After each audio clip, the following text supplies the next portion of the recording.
So practical question number 4 कह रहा है water utilities services is established with the aim for supply and distribution of water in Mumbai as well as supply of water to various local authorities for distribution to villages and other small cities adjacent to Mumbai. ठीक है. This involves planning, operating, treating, maintaining, distributing water resources in the country's urban centers and other areas mandated by Maharashtra government. Its mission is to provide sustainable water in a cost-effective and environmentally friendly manner to the economy. ठीक है. काम की बात नहीं है हमारे लिए. कहता था government ensure that the water utility services does not take advantage of its monopoly position in the regional area by increasing prices. ठीक है. The government controls majority of the services through its water regulatory body which determines an acceptable margin level ROC. ठीक है. And ensure that the pricing of WUS within these area does not break this level. ठीक है. ये भी अब तक ज्ञान की बात है. The remaining work that is water bottle operation WBO is not regulated by the government and WUS charged a market rate for water supplies in bottles. The regulator computes the return on capital employed of WUS based on its own valuation of the capital asset which are used. ठीक है, ये भी तो ज्ञान की बात है. The acceptable ROC set by the regulator is 7%. ये ROC किसका है? एक सेकेंड. The regulator computes. ठीक है, तो the acceptable level of ROC set bye the regulator is 7% for the US for the sorry not US WUS. If WUS breaches this level, then the company would be penalized. The WUS board is trying to improve the performance for the benefit of the shareholders in order to communicate the objective of maximizing shareholders' wealth. The writer had decided to consider economic value added as the key performance holder. ठीक है, मतलब हमें economic value added निकालने के लिए बोलेगा. Okay. Compute WEA बोल दिया of WUS based on the following information for the year ending. ठीक है. हमें EVA के लिए क्या क्या चाहिए? EBIT not EBIT. हमें वो प्रॉफिट चाहिए जिससे सबको पे करना है, यानी नो पैट. देन हमें डेट आइडेंटिफाई करना है. देन हमें इक्विटी आइडेंटिफाई करना है. उनका हक का पे कर देना है. रिमेनिंग कितना बच रहा है वो देखना है. That is EVA. ठीक है. ओके. रेवेन्यू दिया हुआ है, ऑपरेटिंग कॉस्ट दिया हुआ है, ऑपरेटिंग प्रॉफिट दिया हुआ है, फाइनेंस चार्ज माइनस कर दिया है, प्रॉफिट बिफोर टैक्स दिया हुआ है, टैक्स दिया हुआ है, प्रॉफिट आफ्टर टैक्स दिया हुआ है. Capital employed as per audited accounts इतना है and capital employed as per determined by the regulator for WDO. सिर्फ WDO के लिए रेगुलेटर ने बताया कि इतना कैपिटल एम्प्लॉयड है, ओपनिंग और क्लोजिंग. ठीक है, सिर्फ WDO का. ओके. ऑपरेटिंग कॉस्ट में जो ये ऑपरेटिंग कॉस्ट है ना, सॉरी ये ऑपरेटिंग जो कॉस्ट है ना, इसमें ये चीज़ें इंक्लूड है. ठीक है. कहता है इकोनॉमिक डेप्रिसिएशन जो है 166 करोड़ है इन 23-24 एंड 22-23 में भी इकोनॉमिक डेप्रिसिएशन सेम है. ठीक है. करंट ईयर का जो टैक्स पेड है वो 18 करोड़ है. ओके. एंड डेफर्ड टैक्स है 16.8 करोड़. ठीक है. And there was no deferred tax balance before 23-24. ठीक है. 23-24 से पहले कोई भी डेफर्ड टैक्स नहीं था. And the provisional for doubtful date इस साल के एंड तक 9 क्रिएट हो गया. प्रोविजनल फॉर डाउटफुल डेट इस साल के एंड तक 9 क्रिएट हो गया. इस साल के एंड तक 9 क्रिएट हो गया.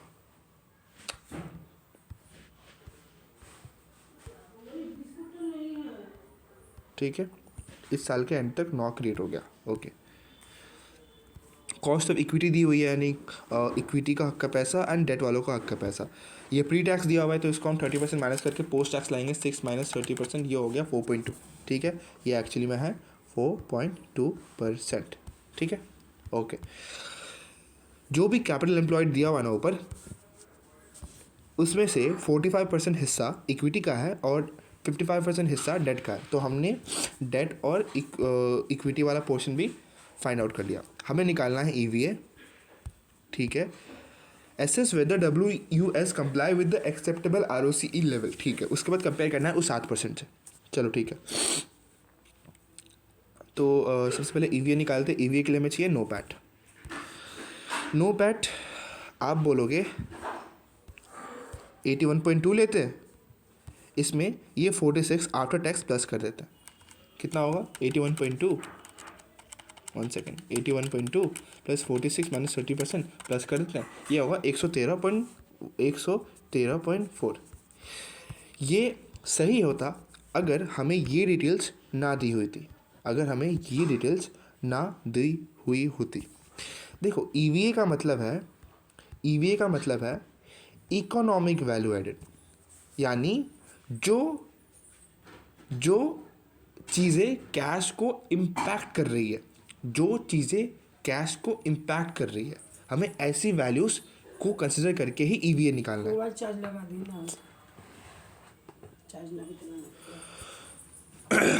हाँ जी, तो मतलब यहाँ पे सिर्फ ईवीए, यहाँ पे सिर्फ इकोनॉमिक वैल्यूज़ की बात होती है। सो मैं क्या कहना चाह रहा हूँ, जो डेप्रिसिएशन है ये कैश को इम्पैक्ट नहीं करता, कैश फ्लो को इम्पैक्ट नहीं करता, यहाँ पे कोई कैश मूवमेंट नहीं है। मैं नहीं कह रहा ये फेक है, मैं नहीं कह रहा ये फेक अमाउंट है, मैं कह रहा हूँ फेक नहीं है, रियली है, लेकिन इसमें कैश का इम्पैक्ट नहीं है, ठीक है, ओके। उसके बाद प्रोविजन फॉर डाउटफुल डेट, देखो प्रोविजन फॉर डाउटफुल डेट, जो डेटर है उसमें से हमने माइनस कर दिया और उसको एक्सपेंस ऑफ कर दिया, उसको पीएनएल में एक्सपेंस ऑफ कर दिया। मैं कह रहा हूँ प्रोविजन बना रहे हैं, ये अभी तक हुआ नहीं है, this is not cash impacted amount, इसको ये अभी तक कैश को इम्पैक्ट नहीं कर रहा, दिस इज़ नॉट इकोनॉमिक, ठीक है। तो इसको भी हमें माइनस नहीं करना चाहिए था और इसको भी नहीं करना चाहिए था, दोनों में अभी तक कैश का इम्पैक्ट नहीं आ रहा। 1 सेकेंड, हाँ जी। सो आई बिलीव आप अंडरस्टैंड कर पा रहे हो मैं क्या बता रहा हूँ। इकोनॉमिक वैल्यू एडेड, हमें बस वो वैल्यूज़ कंसिडर करनी है जो कैश को इम्पैक्ट करता है आज के डेट पे, आज के डेट में जो कैश को इम्पैक्ट करता है। डेप्रिसिएशन मैं नहीं कह रहा हूँ ये फेक अमाउंट है, पर मैं कह रहा हूँ ये कैश अमाउंट नहीं है। प्रोविजन फॉर डाउटफुल डेट, ये अभी तक हुआ नहीं है, आप प्रोविजन बना रहे हो कि हो सकता है, so why should we consider it जब हमें इकोनॉमिक वैल्यू कैलकुलेट करना है कि हम एक्चुअल में रियल कैश कितना कमा पा रहे हैं आफ्टर डिस्ट्रीब्यूटिंग डेटर का पैसा एंड इक्विटी वालों का पैसा, हम रियल कैश कितना कमा रहे हैं, ठीक है। रिसर्च एंड डेवलपमेंट ये भी नहीं करेंगे, क्यों? इसका लॉजिक ये है, कह रहा है कि research and development has been not capitalise, it belongs to a new project that will be developed over 5 years and expected to be long term benefit to the company, ठीक है। कह रहा है जो रिसर्च एंड डेवलपमेंट है वो ऐसा amount है जो हो तो गया है लेकिन इसका बेनिफिट अभी नहीं आने वाला, फ्यूचर में आने वाला है। It belongs to a new project that will be develop over 5 years, हमने खर्च कर दिया लेकिन अब तक डेवलप ही नहीं किया। सो दिस इज़ नॉट, ये खर्चा इस साल किया लेकिन ये खर्चा इस साल का पर्टेन नहीं करता, अभी तक इसकी बेनिफिट आई ही नहीं है, अभी तक इसकी बेनिफिट आई ही नहीं है, और इस R&D को अभी तक कैपिटलाइज नहीं किया गया है और इसका लॉन्ग टर्म बेनिफिट है। सो इसको हमें we have to capitalise it, we have to capitalise it rather than इसको हम डिडक्ट करें पीएनएल से, रादर देन हम इसको पीएनएल से डिडक्ट करें, we have to capitalise it, ठीक है। और पीएनएल से डिडक्ट भी इन्होंने किया तो आज नहीं कर सकते, ठीक है, समझे इसको। ये लॉन्ग टर्म बेनिफिट दे रहा है, कैपिटलाइज करना पड़ेगा, कैपिटलाइज कर रहे हो तो आप पीएनएल से डिडक्ट नहीं कर सकते, सही बात है, सिंपल बात है, ओके। तो इसको भी हम माइनस नहीं करेंगे। अदर नॉन कैश आइटम्स, कुछ डिटेल दी नहीं है तो हम यही मानेंगे नॉन कैश है तो कैश को इम्पैक्ट नहीं कर रहा, बात यहाँ पे ख़त्म। तो जो भी ये 130.13.4 निकला है उसको, उसमें हम ये चीज़ें ऐड बैक कर देंगे क्योंकि उसका इम्पैक्ट आ रहा है। सो 113.4 था, right, 113.4 plus 118 plus 4 plus 24 plus 14, ये आ गया 273.4, ये आ गया 273.4 ओके। हमें और डेटा क्या दिया हुआ है, हमें दिया हुआ है क्योंकि हम यहाँ पे 23-24 का कर रहे हैं तो हमें दिया हुआ है इकोनॉमिक डेप्रिसिएशन 166, यानी इसके नाम में इकोनॉमिक है, यानी ये कैश को इम्पैक्ट कर रहा है। डेप्रिसिएशन, अकाउंटिंग डेप्रिसिएशन हम नहीं लेंगे, हम बस अकाउंटिंग पर्पज से उसको माइनस करते हैं, लेकिन ये कह रहा है इकोनॉमिक डेप्रिसिएशन, ठीक है, तो ये इकोनॉमिक को अफेक्ट करेगा, hence we will take this. -166 ये हो गया 107.4, ठीक है। और क्या है इसमें, कह रहा है करेंट ईयर का टैक्स 18 है, ठीक है, करंट ईयर का टैक्स 18 है। अच्छा, तो ये जो हमने डिराइव किया ना, ये गलत डिराइव किया। क्यों, मैं बताता हूँ, एक सेकेंड। हमने 162 में माइनस इंटू 30% हमने 48.6 माइनस कर दिया एज अ टैक्स। लेकिन क्या रहा है, देखो, ये हमने कैलकुलेट किया और ये हमने एक्चुअल पे किया। सो हम कंसिडर करेंगे विच एवर इज़ लोअर। हमने ये कैलकुलेट किया कि इतना पे करना चाहिए था, लेकिन हमने कितना पे किया, तो हम कितना पे किया वही कंसिडर करेंगे ना। I hope you got the point. So इसलिए हमारा ये करना भी गलत था कि 113 हम नहीं ले सकते थे। सो उसको हम रिकैलकुलेट करते हैं, हम स्क्रैच से लेते हैं 162 इसको लेते हैं, प्लस 118 डेप्रिसिएशन का, प्लस 4 प्लस 24 उसका रिसर्च एंड डेवलपमेंट का, प्लस 12 है ना, no sorry 14 for non cash items, 14 for non cash items, okay. 414, ठीक है। उसके बाद माइनस 116, क्या हमने सारा कैश ले लिया, सारा एक्सपेंसेस ले लिया, इसका भी ले लिया, ये टैक्स है, इसके बाद बात करेंगे, इसका भी ले लिया, चलो हो गया। So we have deducted all our unnecessary non cash items, added back, sorry 162 plus 118 plus 4 plus 24 plus 14 minus 116, 166, right, गलत लिखा मैंने, 166, ठीक है, 166, ये एक्चुअली में 166 है, ये एक्चुअली में 166 है, ओके। तो ये हो गया 156। अब 156 में टैक्स परसेंट कितना आ रहा है, 156 इंटू 30%, ये आ रहा है 46.8, ये आ रहा है 46.8, लेकिन हमने पे कितना किया, 18, हमने पे कितना किया, 18। सो वी विल टेक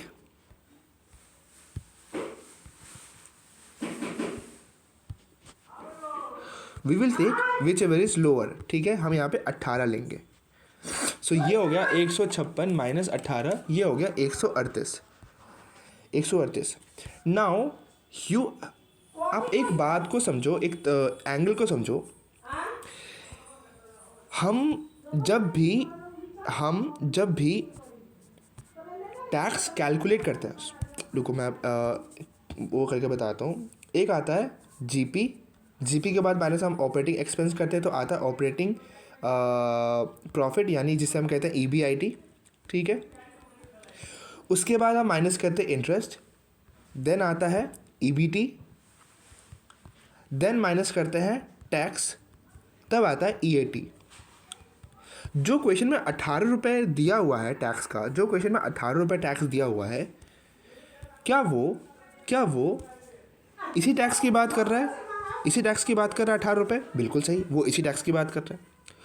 पर क्या मैं कह सकता हूँ, कहना ऐसे कि इस टैक्स में अभी तक इंटरेस्ट का टैक्स पे नहीं हुआ है, क्योंकि इस टैक्स को पे करने के लिए हमने पहले इंटरेस्ट को माइनस कर दिया था। सिंस हमने माइनस कर दिया था, इस EBT में वो इंटरेस्ट का पार्ट नहीं है, एंड हैंस ये जो 18 पे हुआ होगा, इसमें अभी तक इंटरेस्ट का टैक्स इंक्लूड नहीं है। कैन वी से this, is this logical, it is definitely logical.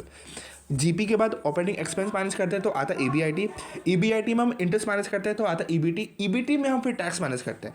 सो ये जो टैक्स क्वेश्चन में दिया हुआ है 18 रुपये इन्होंने पे किया है, इसमें अभी तक इंटरेस्ट का टैक्स पे ही नहीं हुआ, क्योंकि टैक्स पे करने से पहले हम इंटरेस्ट माइनस करके आ रहे हैं, और माइनस कर दिया तो इस EBT में इंटरेस्ट का इफेक्ट है ही नहीं, इंक्लूड है ही नहीं, और इंक्लूड नहीं है तो टैक्स इस 18 में इंटरेस्ट का भी टैक्स अभी तक इंक्लूड नहीं है।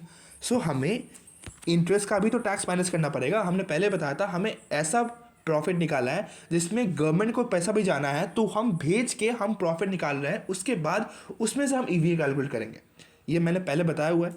सो इंटरेस्ट कितना था 46, तो 46 का इंटू 30% हमें 13.8 और माइनस करना पड़ेगा, हमें 13.8 और माइनस करना पड़ेगा।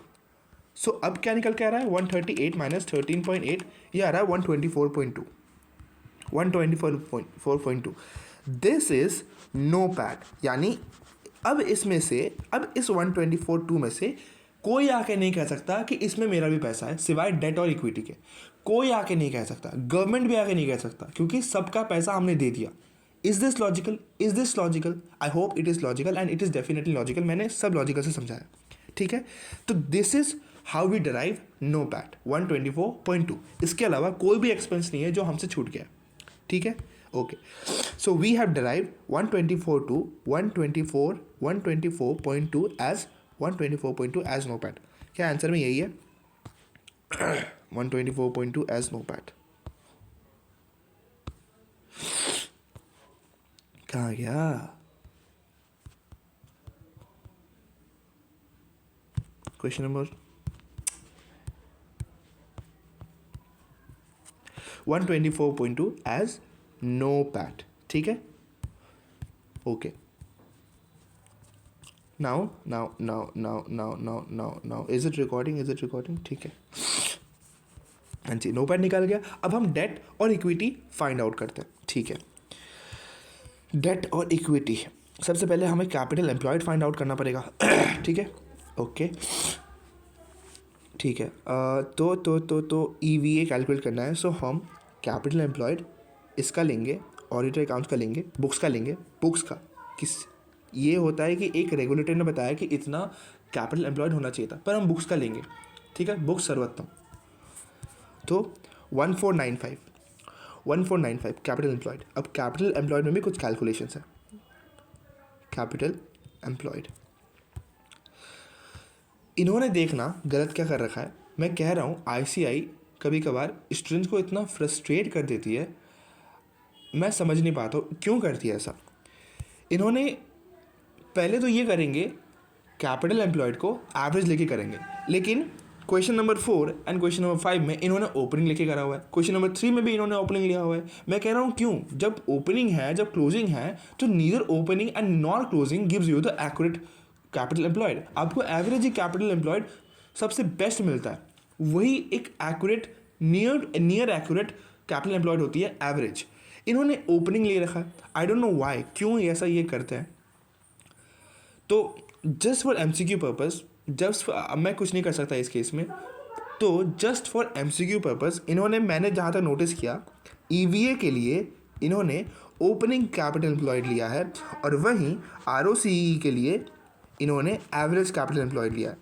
अब ये भी एक स्टैंडर्ड नहीं कह सकते, क्योंकि इन्होंने क्वेश्चन नंबर 5 में आरओसीई के लिए ओपनिंग कैपिटल एम्प्लॉयड ले लिया। बताओ, इन्होंने क्वेश्चन नंबर 5 में आरओसीई के लिए ओपनिंग कैपिटल एम्प्लॉयड ले लिया। तो ये से भी मैं एक तरह का स्टैंडर्ड नहीं मान सकता कि इसे भी आप लेके सॉल्व करो। ये भी मैं कुछ नहीं कर सकता इस केस में। मेरे कंसेप्ट यहाँ पे क्लियर है। मैं चाहता हूँ आप भी अपने कंसेप्ट क्लियर रखो कि जब भी ओपनिंग दिया रहा है, जब भी क्लोजिंग दिया रहा है, आप हमेशा एवरेज लो। आप हमेशा एवरेज लो। अगर आप हाइपोथेटिकली एग्जाम में बैठे हो तो एवरेज लेके आप नोट्स लिख दो, एजम्पशन लिख दो कि हमने ओपनिंग और क्लोजिंग कैपिटल एम्प्लॉयड का एवरेज लिया है, we have not considered opening या क्लोजिंग सोलली, ठीक है। नाउ एमसीक्यू पर्पस के लिए आप एवरेज से भी सॉल्व करके ट्राई कर लो, आप ओपनिंग से भी सॉल्व करके ट्राई कर लो, आप क्लोजिंग से भी सॉल्व करके ट्राई कर लो। जो आंसर मैच कर रहा है आप वही कर लो। यही करना पड़ेगा, पर यही करना पड़ेगा और कोई उपाय है नहीं और कोई ऑप्शंस नहीं है, क्योंकि ऐसे अब ऐसे ही कर रहा है। लेकिन आई बिलीव कि शायद वो एमसीक्यू में इसको एवरेज करके कंसिडर करें। तो एमसीक्यू में आप एवरेज करके सॉल्व करना है पहले, अगर नहीं हो रहा है तो ओपनिंग लेना, फिर क्लोजिंग लेना, ठीक है। लेकिन फिर भी इस चैप्टर से ज़्यादा मार्क्स आएंगे नहीं, यही कुछ 8 मार्क्स आएंगे, तो ज़रूरी नहीं कि सब में एवरेज कैपिटल एम्प्लॉयड लेना है, सब में गलती आ रहा है ऑप्शंस, तो chances are very less, 50-50 chances हैं। सो हम इसको आईसीआई के अकॉर्डिंग ही सॉल्व करते हैं, ठीक है। एवरेज कैपिटल एम्प्लॉयड कितना, एवरेज नहीं लेते हैं, ओपनिंग लेते हैं। ओपनिंग इन्होंने सॉल्व करके रखा है, तो 1495, ठीक है, मैं बस इसका लॉजिक समझा देता हूँ कि इन्होंने कैपिटल एम्प्लॉयड कैसे डिराइव किया, मैं बस ये लॉजिक बताता हूँ, ठीक है। ओके, देखो, हमने प्रोविजन फॉर डाउटफुल डेट, ये जो कैपिटल एम्प्लॉयड है ये इस स्टेटमेंट का पार्ट है, राइट। और इस स्टेटमेंट में बहुत सारी गलतियाँ हैं, क्योंकि ये सारी गलतियाँ इस स्टेटमेंट में, ठीक है, यानी उस गलतियों का इफेक्ट कैपिटल एम्प्लॉयड में भी दिख रहा होगा, ठीक है। तो गलती कहाँ है, देखो, ये हो गया डेटर, ये हो गया रिजर्व्स एंड सरप्लस, एंड ये हो गया P&L, ठीक है। मैं कह रहा हूँ कि प्रोविजन फॉर डाउटफुल डेट, यानी हमने यहाँ से डेटर को कम कर दिया, कम क्यों किया, कम करके हमने क्या किया, हमने उसको उतने से एक्सपेंस ऑफ कर दिया। एक्सपेंस ऑफ करने की वजह से क्या हुआ, जो प्रॉफिट है वो कम दिख रहा होगा, यहाँ तक क्लियर है, वो प्रॉफिट है कम दिख रहा होगा। अब वी नो कि जो प्रॉफिट बचती है वो रिजर्व एंड सरप्लस में ऐड बैक हो जाती है, तो यानी रिजर्व एंड सरप्लस भी कम दिख रहा होगा। अब रिजर्व एंड सरप्लस कम दिख रहा होगा, यानी कैपिटल एम्प्लॉयड अपना कम है, यानी ये जो 1495 है ये 4 रुपये से कम है।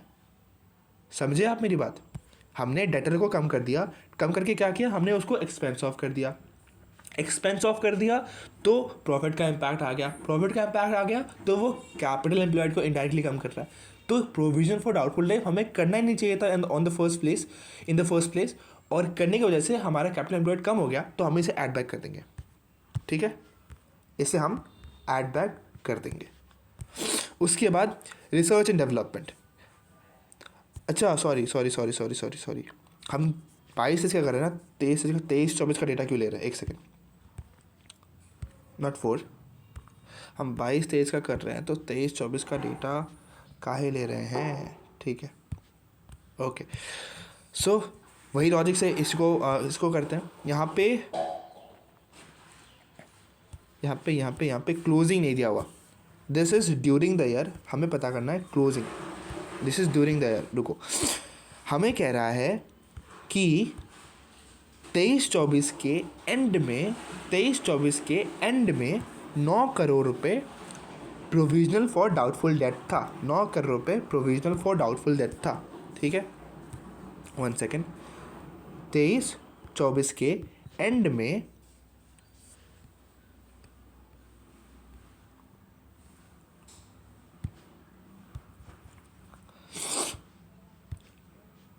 23 financial year, 24 financial year, 22 financial year, ठीक है।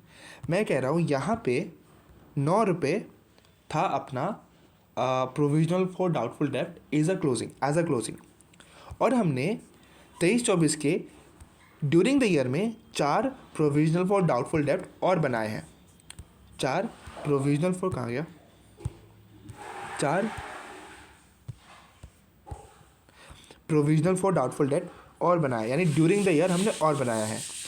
यानी ओपनिंग में कितना था, 5 रुपये, ओपनिंग में 5 रुपये था, तब जाके ड्यूरिंग द ईयर हमने 4 रुपये बनाया, तब जाके क्लोजिंग ईयर 9 बना। ये ओपनिंग 5 रुपये क्या दर्शाता है, लेट्स से कि हमारा 22 के ओपनिंग में 0 था, तो ओपनिंग क्या दर्शाता है कि हमने ड्यूरिंग द ईयर 5 बनाया है, during the year 5 provisional for doubtful date बनाया है 22-23 में, जो बनाना नहीं चाहिए था। वही यहाँ पे कह रहा है, क्योंकि हमें ये 22-23 का है और 22-23 में हमें 5 रुपये बनाना नहीं चाहिए था और हमने बना दिया, तो उसे हम ऐड बैक कर देंगे, ठीक है। ओके, रिसर्च एंड डेवलपमेंट कुछ भी नहीं है 22-23 में, ऑप्शन में भी एडिशनल इंफॉर्मेशन में भी 23-24 का है, ठीक है।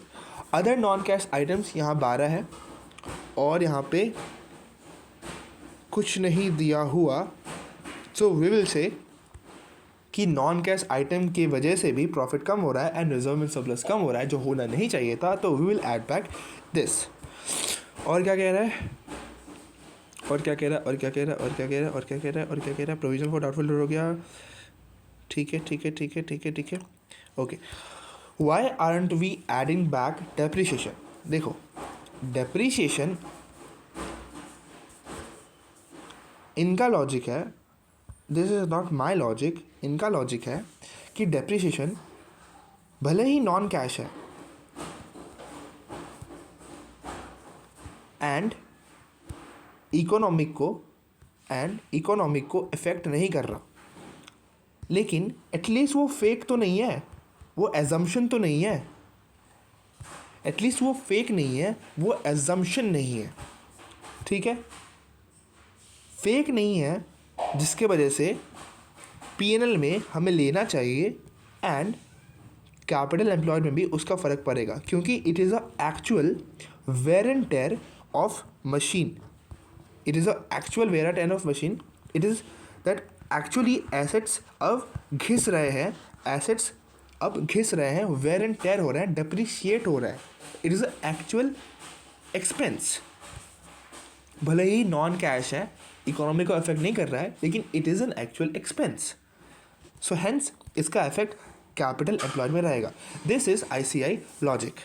ओके ओके, सो इसीलिए हम यहाँ पे ऐड बैक नहीं कर रहे हैं डेप्रिसिएशन को. प्रोविजन फॉर डाउटफुल डेट को it is just a assumption कि इतना डाउटफुल डेट होने वाला है, इतना डेटर हमें पैसा नहीं देंगे based on past trends. Other non cash items non cash है, इकोनॉमी को अफेक्ट नहीं कर रहे हैं, so we will not consider. ठीक है, कुछ एक्सेप्शंस यहाँ पे लेके इस क्वेश्चन को सॉल्व किया जा रहा है. 1 सेकेंड. हाँ जी, मैं कहा था, सॉरी, डेप्रिसिएशन इसलिए ऐड बैक नहीं करने क्योंकि एटलीस्ट फेक नहीं है. ठीक है, provision for doubtful that is a assumption, हमारा कैपिटल एम्प्लॉयड को अफेक्ट नहीं करना चाहिए और प्रॉफिट को भी अफेक्ट नहीं करना चाहिए. रिसर्च एंड डेवलपमेंट यहाँ पे कुछ दिया नहीं है, और non cash items other SIM वही बात, नॉन कैश है, इकोनॉमी को अफेक्ट नहीं कर रहा. ठीक है, और कैपिटल एम्प्लॉयड को भी अफेक्ट नहीं करना चाहिए. ये इनका एजम्पशंस है. बहुत सारी चीज़ें यहाँ पे अनस्टैंडर्डाइज है, लेकिन क्या कर सकते हैं, ICI है. सो अब अपना जो कैपिटल एम्प्लॉयड हुआ 1495 + 5 + 12, ये हो गया 1512. इन्होंने ऐसे ही सॉल्व करा है, and this is very frustrating कि एक अप्रोच ही यूज़ नहीं करते, और अगर कुछ अलग अप्रोच यूज़ भी करते हैं तो उसको ढंग से एक्सप्लेन नहीं करते कि why they are using it. आ गया 1512. ठीक है, इन्होंने बताया भी नहीं क्यों ऐड बैक कर रहे हो, बताओ तो एटलीस्ट क्यों ऐड बैक कर रहे हो. एक एक्सप्लेनेशन निकल में क्या जाता है इनको. ठीक है, तो we have identified 1512 as our capital employed, और कह रहा है कि इसमें 45% इक्विटी है और 55% डेट है. 45% equity and 55% debt. I believe यहाँ से आसान है. 1512 into 45% equity is 680.4 is equity, minus 1512 is 831.6 is debt. और दोनों का कॉस्ट ऑफ कैपिटल कितना है, इक्विटी का कितना है 14 और डेट का 4.2. ठीक है, इक्विटी का 14 एंड डेट का 4.2, तो 680.4 इंटू 14%, ये हो गया 95.256. ये हो गया 95.256. इनको इतना हक देना है, इतना हक का पैसा देना है, और 831.6 इंटू 4.2%, इनको इतना पैसा देना है, उनके हक का 34.9272. तो ये टोटल करके हो गया प्लस 95.256. टोटल हमें 130 रुपये देना है उनके हक का. कहाँ गया, ठीक है, this is not minus, mind you, this is not minus. ठीक है, टोटल हमें उन्हें 130 रुपये देना है, 1832, यानी माइनस 124.2, यानी हम 5.9832 कम पैसा कमा रहे हैं, यानी हम इकोनॉमिक वैल्यू ऐड नहीं कर पा रहे. सिंपल सी बात. माइनस 5.9832, आंसर क्या है, रिकॉर्ड हो रहा है ना, हाँ जी. आंसर माइनस 5.98, यानी ये इकोनॉमिक वैल्यू ऐड नहीं कर पा रहे. Very simple. ठीक है, अब मैंने कहा ना, इनकी आंसर में इतनी सारी इनकन्सिस्टेंसी है कि स्टूडेंट को फ्रस्ट्रेट ही कर देगी. EVA अपना हो गया. ROC का फॉर्मूला, चलो मैं फॉर्मूला ही कहता हूँ, फॉर्मूला ही यह कहता है कि EBIT divided by average capital employed. लेकिन यार इन्होंने यहाँ पे फिर से इन्होंने अपने ही आंसर में इन्होंने अपने ही बात को ऐसे ठुकराया है कि क्या बताऊँ। इन्होंने यहाँ पे कैपिटल एम्प्लॉयड के नाम पे बस ओपनिंग ले लिया, बस ओपनिंग। ये 1422 क्या है मैं बताता हूँ, लेकिन बस ओपनिंग ले लिया, ठीक है। पर क्या बताऊँ यार, मैं क्या कहूँ। अब ROC निकालना है। सो ROC जो है वो सेट बाय रेगुलेटर था। ROC ने किसने सेट किया था? रेगुलेटर ने, ठीक है। तो हमारे पास इन्होंने कैसे किया है समझना। जो कैपिटल एम्प्लॉयड रेगुलेटर द्वारा सेट था, रेगुलेटर द्वारा ROC सेट था, ROCE सेट था। तो रेगुलेटर द्वारा कैपिटल एम्प्लॉयड कितना सेट है वो बस इन्होंने WDO के लिए बताया, उन्होंने बस WDO के लिए बताया है। तो इसीलिए इन्होंने जो ROCE निकाला है वो बस WDO का निकाला है, क्योंकि WBO का ROC द्वारा सेट कैपिटल एम्प्लॉयड क्वेश्चन में गिवन नहीं है। बस यही लॉजिक है इनका कि इन्होंने WBO का क्यों नहीं निकाला है। क्वेश्चन में एक्चुअली बोला नहीं है, क्वेश्चन में बोला नहीं है, इन्होंने बोला है WUS का निकालो, पर इन्होंने WDO का निकाला है क्योंकि रेगुलेटर ने बस WDO का कैपिटल एम्प्लॉयड दिया हुआ है, ठीक है। सो देखो इन्होंने बस वही ओपनिंग लिया है, पता नहीं क्यों, जबकि my understanding says and my concept says कि इसका एवरेज लेना चाहिए और वही हमेशा सही होता है, ठीक है। तो ROC भी निकालना ज़्यादा मुश्किल है नहीं, कर दूँ क्या, ठीक है। ऑपरेटिंग प्रॉफिट EBIT कितना है WDO का? 95 डिवाइडेड बाय 1422 इंटू 100, 6.68%, 6.68%। और वैसे एवरेज लेके निकालो तो कितना आ रहा है? 1558 plus 1422 divided by 2 divide equal into 95 into 100, ये हो गया 6.37%। एवरेज से 6.37, without average 6.68 without average, and average से करोगे तो 6.37।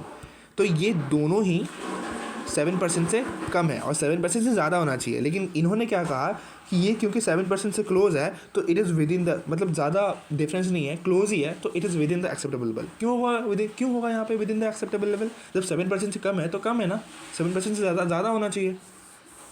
तो दोनों ही 7% से कम है, it is not with in the acceptable level. ये हो गया क्वेश्चन नंबर 4, ठीक है।